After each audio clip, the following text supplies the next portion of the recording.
عزیز ما چند لحظه پیش آتش افروخته بودیم به خاطر جوشیدن چای و آنهایی که علاب چای را نوشیدن این جوش بوده است. لذت علاب چای را آنهایی که علاب چای را نوشیدن لذتش را میدونن. واقعا ما اینک چای رو دم میکنیم و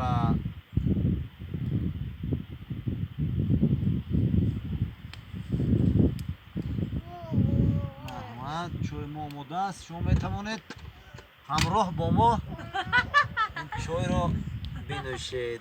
خب مرحمت چای رو شما گید و اینک ما آماده هستیم که خوراک رو بپزیم. همه به خاطر داغ شدن روغن ما یک پیاز می اندازیم. آب داشته است. این پیازی ما آب داشته است. این صدایی که از صدای مرسدس بهتر است در این کوه کمر. بسم الله الرحمن الرحیم.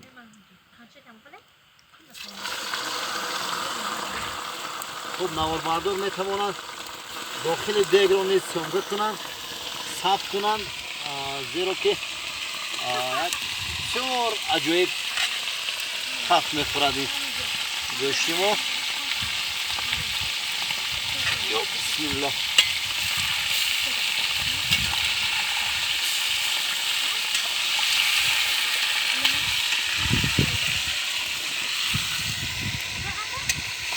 این لحظه ها بسیار لحظه های خوش است.